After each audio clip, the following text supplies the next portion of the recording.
Oi, gente. Vamos conversar novamente sobre contribuições destinadas a terceiros, né?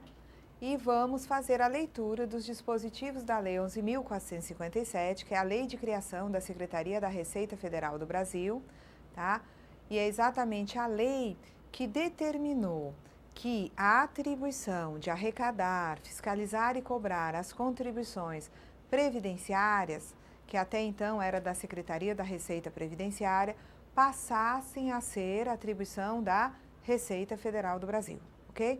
Então, a partir dessa lei, a Receita Federal do Brasil tem competência para arrecadar as contribuições, né, previdenciárias, são as contribuições dos segurados, das empresas sobre a remuneração dos trabalhadores, aquelas a título de substituição, e também passou a Receita Federal do Brasil a ter a competência de arrecadar as contribuições destinadas a terceiros ou a outras entidades e fundos. Então, vamos dar uma examinada no dispositivo da lei que trata, né, exatamente das contribuições de terceiros. Vamos lá.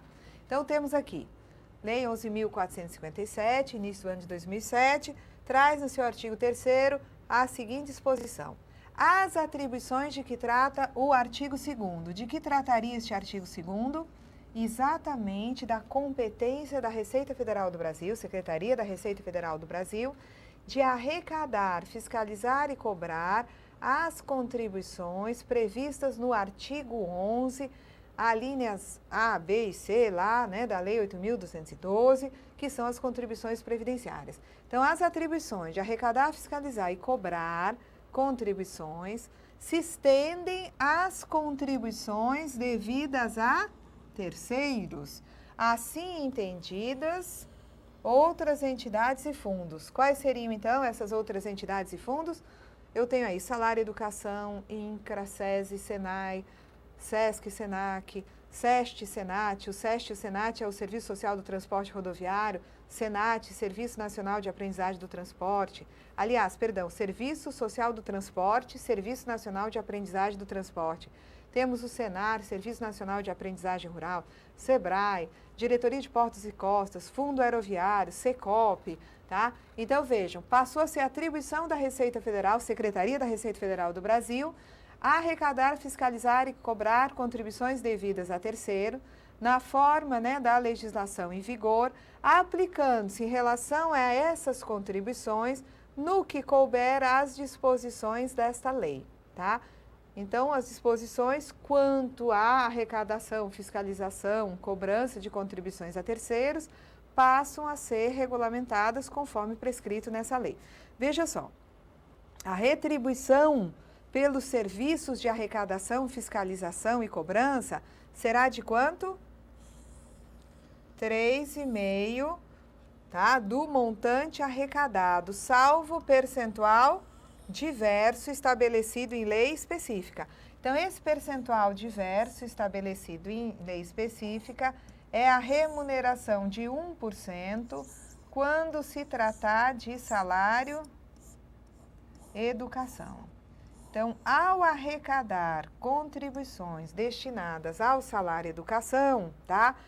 A Receita Federal do Brasil vai receber, tá, do Ministério da Educação, uma remuneração de 1%. Na verdade, ao repassar os recursos, tá, a Receita já vai se encarregar de reter 1% do valor a repassar como remuneração pelos serviços prestados, de acordo? Então, vamos ver o que mais nos traz essa lei aí. Então, são serviços prestados a terceiros, mas serviços remunerados. O disposto no caput deste artigo abrangerá exclusivamente contribuições cuja base de cálculo seja a mesma das que incidem sobre a remuneração paga devida ou creditada a segurados do regime geral de previdência ou instituídas sobre outras bases a título de substituição. Então, vejam que para que a Receita, a Secretaria da Receita Federal do Brasil, arrecade as contribuições devidas a terceiros, eu preciso que a base de cálculo seja a mesma que se usa para contribuições previdenciárias. E aqui se diz que deve ser a remuneração paga devida ou creditada a segurados, não é? Então, a base do SESI é a remuneração paga devida ou creditada a empregados da indústria, também a avulsos que prestem serviço à indústria. A base de cálculo do SENAI, a base de cálculo do SESC, do SENAC, é remuneração paga devida ou creditada a segurados, empregados e avulsos, não é?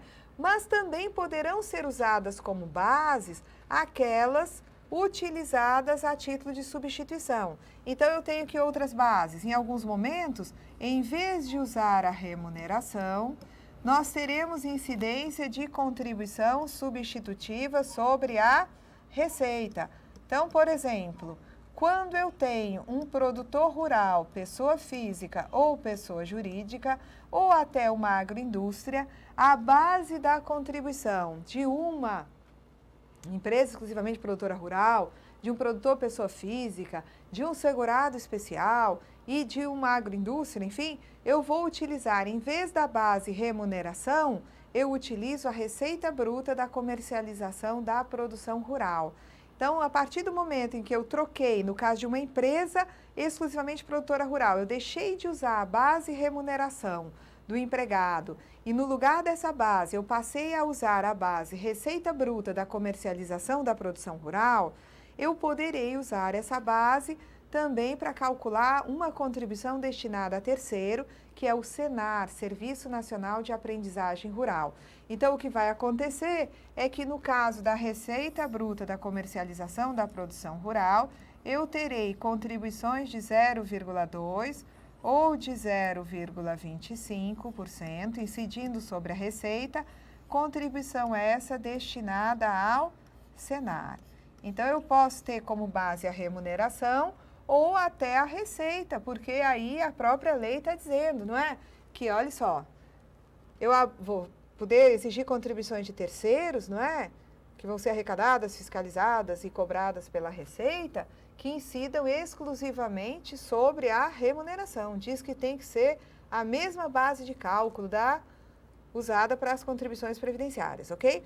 Parágrafo 3º. As contribuições de que trata o caput, destinadas a terceiros, outras entidades e fundos, sujeitam-se aos mesmos prazos, condições, sanções e privilégios das contribuições que estão previstas no artigo 11, A, B, C e D da Lei 8.212, inclusive no que diz respeito à cobrança judicial.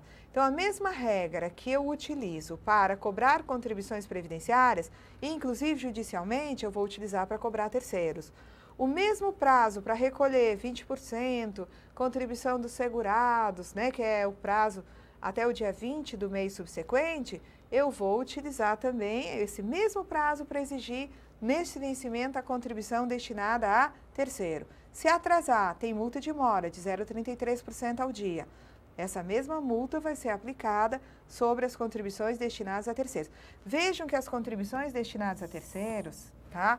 Elas serão recolhidas na guia da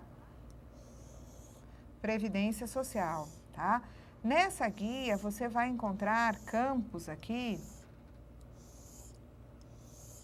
onde você vai ter aqui um campo que é a parte de previdência aqui. E nesse outro campo aqui de baixo, você vai ter contribuições destinadas a terceiros. Então, no mesmo documento de arrecadação, você vai encontrar um campo próprio para o recolhimento das contribuições previdenciárias e um outro campo para o recolhimento das contribuições destinadas a terceiros ou outras entidades, ok? Então, mesmo prazo, mesma multa, mesmo juros, se atrasar, pode parcelar nas mesmas condições. Se for uma entidade beneficente de assistência social, que cumpra todos os requisitos da lei, não vai pagar contribuições previdenciárias patronais, também não vai pagar contribuições destinadas a terceiros, tá? Então, vamos lá. A remuneração de que trata o parágrafo 1º deste artigo será acreditada ao Fundo Especial de Desenvolvimento e Aperfeiçoamento das Atividades de Fiscalização, ao Fundaf, instituído pelo Decreto-Lei número 1.437, de 17 de dezembro de 75. Então, aquela contribuição que vai ser usada para calcular 3,5%, aquela contribuição para o salário e educação, que vai gerar 1% de remuneração, esses valores aqui serão destinados ao Fundaf, tá? Que é exatamente um fundo para aperfeiçoamento aí das atividades de fiscalização. No passado, o entendimento é de que essa remuneração cobrada por serviços prestados a terceiros, ela configurava receita de outras fontes destinada à Seguridade Social. Vejam que essa remuneração cobrada por serviços prestados a terceiros hoje não está sendo destinada à Seguridade Social e sim ao Fundaf, ok? Parágrafo 5º. Durante a vigência da isenção pelo atendimento cumulativo aos requisitos constantes dos incisos 1 a 5, do caput do artigo 55 da Lei 8.212, tá? Deferida pelo INSS, pela Secretaria da Receita Previdenciária ou pela Secretaria da Receita Federal do Brasil, não são devidas pela entidade beneficente de assistência social as contribuições sociais previstas em lei a outras entidades ou fundos. Então, o que está se dizendo aqui? Na medida em que seja reconhecido o direito à isenção de contribuições patronais previdenciárias, também eu não vou exigir, não são devidas pela entidade beneficente de assistência social as contribuições, né, destinadas a outras entidades e fundos. Então, a entidade beneficente em gozo de assistência social não está obrigada ao pagamento dos terceiros. Equiparam-se a contribuições de terceiros para fins desta lei as destinadas ao Fundo Aeroviário, à Diretoria de Portos e Costas do Comando da Marinha e ao Instituto Nacional de Colonização e Reforma Agrária e também a contribuição destinada ao salário e educação. Quando eu fui apresentar ali as contribuições, né, destinadas à Diretoria de Portos e Costas, DPC, e Fundo Aeroviário, eu botei em seguida das contribuições destinadas ao Sistema S, SESI, SENAI, SESC, SENAC. O meu intuito ali, tá, foi demonstrar que existe ali um grupo de contribuições, tá? A maior parte é de contribuições corporativas, mas ali a minha ideia era de demonstrar o seguinte, que se eu pensar em indústria, eu penso em SESI, SENAI, comércio, SESC e SENAC. Se eu pensar, por exemplo, em aviação, eu já não vou pensar nem em SESI, SENAI, SESC, SENAC, nem SEST, SENAT, que são os terceiros, né, do transporte. Se eu pensar em aviação, as empresas de aviação, elas vão contribuir para um terceiro, né, em especial, que é o Fundo Aeroviário, ok? Então, o Fundo Aeroviário é uma contribuição destinada a entidades ou fundos, tá? Que, na verdade, é difícil você dar a essa contribuição, claramente, um caráter assim corporativo. O Sistema S é tranquilamente de interesse das categorias econômicas ou corporativas. Já a Diretoria de Portos e Costas e o Fundo Aeroviário, eles já teriam outra natureza, eles são mais próximos do INCRA, tá? Embora a grande característica do INCRA é o seguinte, é que qualquer empresa paga INCRA. Uma empresa de aviação paga INCRA, uma empresa de navegação paga INCRA.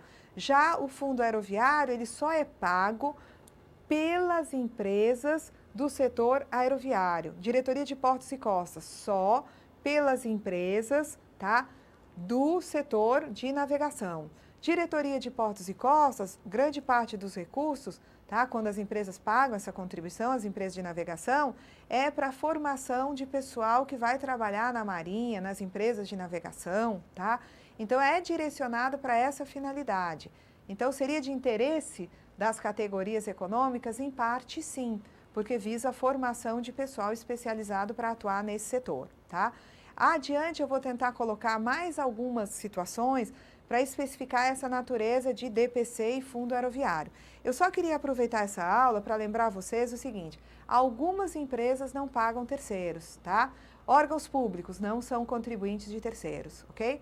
As escolas não pagam salário e educação. As empresas de trabalho temporário não têm obrigação de pagar terceiros sobre a remuneração dos trabalhadores temporários. Os cartórios também não têm terceiros, enfim. Agora, vocês têm que lembrar com muita clareza para a prova que as empresas optantes pelo Simples Nacional seja simples modalidade 1, simples modalidade 2, não contribuem para terceiros. Os terceiros não foram substituídos pela alíquota unificada. A empresa optante pelo simples não paga terceiros, ok?